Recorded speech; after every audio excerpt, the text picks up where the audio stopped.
Every book these children read has to be turned into Braille by hand. There is no shop that sells it, and barely a market to make one.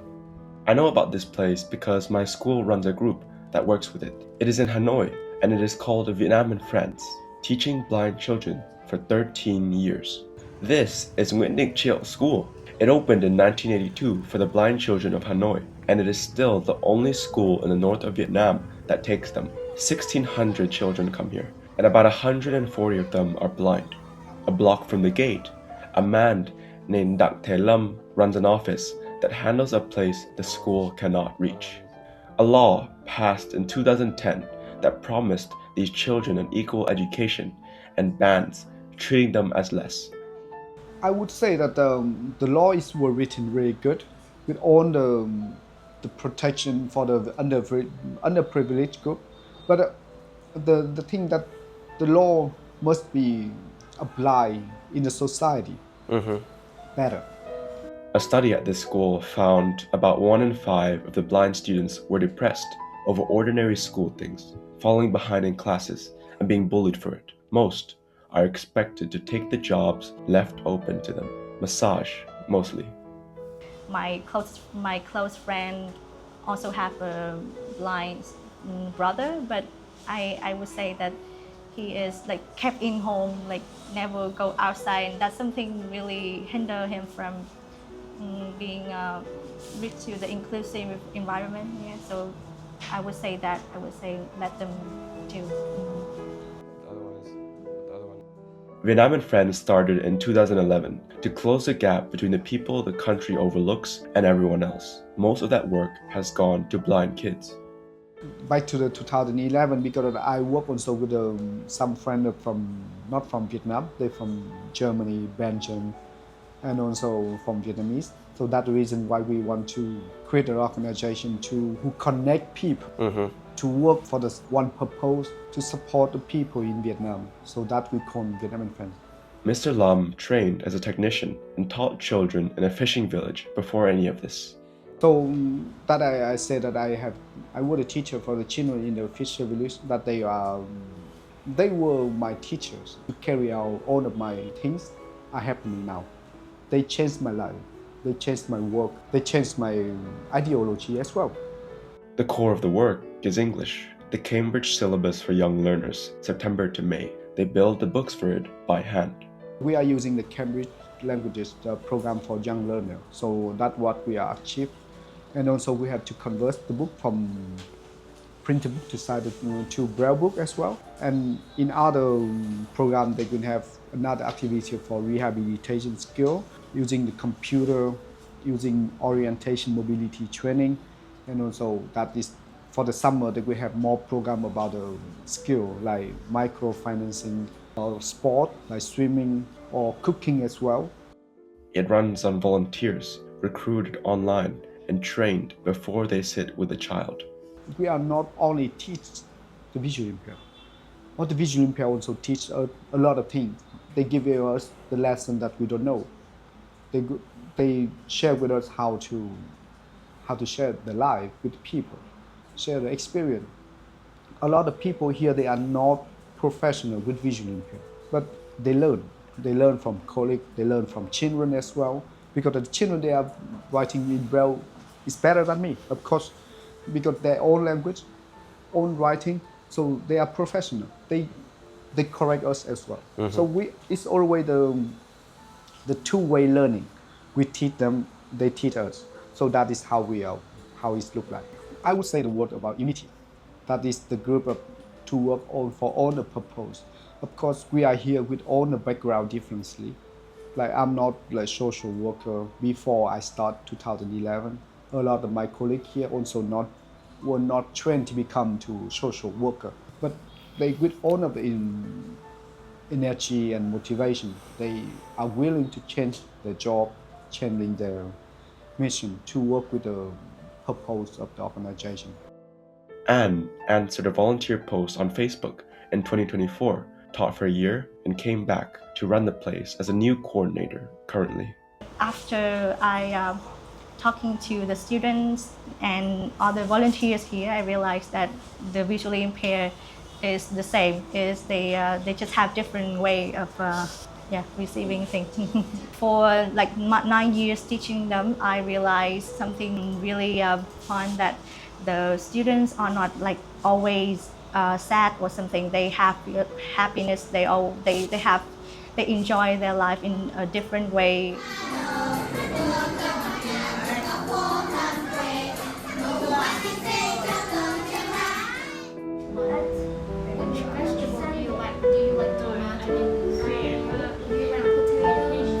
Ming is 11. Em là Vương Hồng Minh, năm nay em 11 tuổi. Bạn bè thường kiểu là nếu mà trêu ấy thì bạn bè hay gọi em là sô-cô-la, nhưng mà thực ra nó có một cái nghĩa nữa. Cái nghĩa này em rất là tức. Chỉ cần bạn em nói cái từ đấy là bạn em xác định là bị em cho đầm ngay lập tức. Ở ngoài giờ học thì em thích chơi đá bóng và chơi điện tử. Đặc biệt là em thích chơi đá bóng với vị trí là thủ môn. If you are about to assume Ming loves music, please do not. Nghe nhạc à? Nghe nhạc. Chuyện này, đây là điều em cực kỳ không thích, đặc biệt là trong các chương trình mọi người luôn bật nhạc to và bắt em ngồi ở vị trí sát loa. Có một cách là em đi lên lớp luôn, bao giờ em nhận forward thì em mới xuống. Mà kể ra là từ hồi lớp 3 em nó không thích nhạc rồi. Watches the newest Doraemon, and his best friend is upstairs sitting a test. Dad is 17. Em thưa anh, điều đầu tiên em nghĩ tới trong việc thức dậy là em cảm thấy rất là khoan khoái, vì đã xả hết năng lượng cũ từ tối hôm qua rồi, nạp năng lượng mới từ sáng hôm nay để chúng ta có nhiều trải nghiệm và sẽ có một ngày làm việc thật là bổ ích. Em chơi tận 3 loại nhạc cụ cơ, đó là piano, nguyệt và cây đàn guitar bass. Vì sao? Để năm thứ tư, năm tới thì em sẽ có một cái lớp thực hành dàn nhạc và em sẽ cần nó để em đánh vào dàn nhạc. Trong tất cả các nhạc phẩm của cổ điển thì em rất thích chơi sonat từ số 1 đến số 19, thì em đang học đến sonat số 7 và sonat số 10. He reads history and geography for fun. Em cảm thấy rất là bỡ ngỡ và xa lạ. Nhưng rồi tất cả các anh chị tình nguyện viên bên VAF cũng biết đến em qua rất là nhiều năm học. Kể cả lúc em thi Road to English cũng biết đến em, và em tích cực tham gia tất cả các hoạt động của bên VAF. Đã bao giờ có ai nói em là không làm được điều gì chưa? Chuyện đó có xảy ra không? Không xảy ra đâu. In Vietnam, there's little higher education built for blind students. Yeah, I think English is a good way for them to like reach out to like broader community, broader environment. Because I think in Vietnam we don't have much like higher education, like university education for something that really match the visually impaired, like special education or something like that. And many visually impaired people do going abroad for like studying higher. Yeah, and I think English is an essential tool. Yeah. Kian is 15. His parents are both masseurs, and he is expected to do the same. He has his own dream, and he shared to me that he wants to be an MC or someone who can speak their own idea. And I really support that. That is something I really respect him for that, because he dreamed something like out of the stereotype, out of the normal thing that's applied to them. Yeah. After the school, that they are not my student anymore. They are my friends. I asked both of them where they would be in 10 years. Em nghĩ cuộc sống ấy sẽ rất là gian nan, vì em phải tự xoay sở và tự lo cho bản thân em về cái việc là tự nấu cơm ra sao, tự mua đồ hoặc đi chợ ra sao, hoặc đi làm, và rất có thể em có thể tự bươn trải được trong cuộc sống này. Ước mơ sau này của em là trở thành một nhạc công trong ban nhạc trong tương lai. I wanna wish you a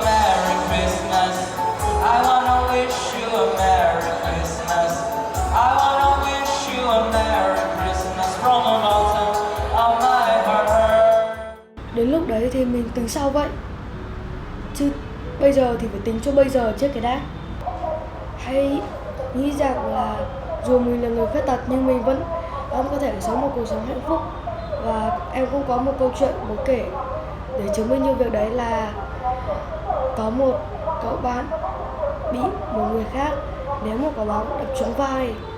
Sau đó cậu ấy tự ti vì cậu ấy bị khuyết tật, và mẹ nói là cuộc sống này, dù chúng ta là người khiếm thị, dù con là người khiếm thị hay con là người khuyết tật, thì con vẫn có thể sống một cuộc sống hạnh phúc, giống như con có thể cầm một quả bóng chỉ với 4 ngón tay.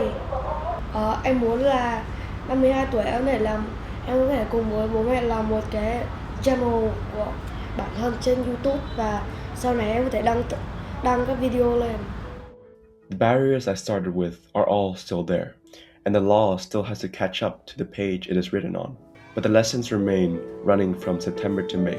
And in September, there will be new names on that table, a block from this gate where a few people teach English nobody else teaches, and a room full of kids who stand proud in the face of hardship, looking forward into the world.